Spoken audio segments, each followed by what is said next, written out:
استثمارات ضخمة رصدت لتطوير الشبكة الطرقية على مستوى جهة فاس بولمان بعصرنتها وتحسين مستوى خدماتها، وذلك في سياق الاهتمام الخاص الذي يوليه صاحب الجلالة الملك محمد السادس نصره الله لهذا القطاع الاستراتيجي والحيوي لأجل تحقيق التنمية الاقتصادية والاجتماعية المنشودة. ففي السنوات الخمس الأخيرة تم تنفيذ العديد من المشاريع التي ساهمت في تجديد الشبكة الطرقية وتوسيعها لتسهيل تنقل الأشخاص والبضائع، تطلبت استثمارات مالية فاقت 245 مليون درهم. وقد تم في هذا الإطار بناء وتهيئ وصيانة 697 كيلومتر من الطرق، بالإضافة إلى إعادة بناء أو صيانة 18 منشأة فنية،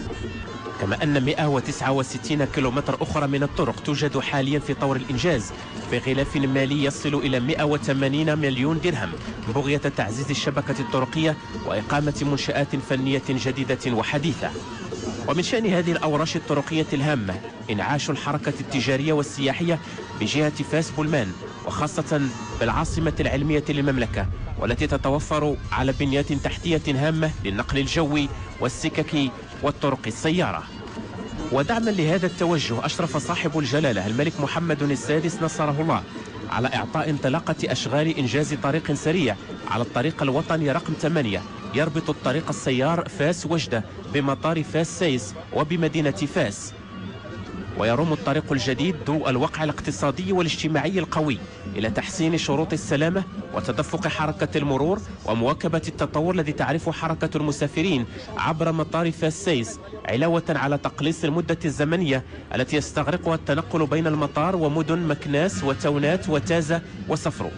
وبالإضافة إلى مساهمة في الحد من حوادث السير، سيساهم هذا المشروع في التهيئة الحضرية لمركز أولاد الطيب وتنمية المبادلات بين مدينة فاس وباقي التجمعات السكانية المجاورة، مع توفير شروط السلامة والراحة المثلى لمستخدمي الطريق.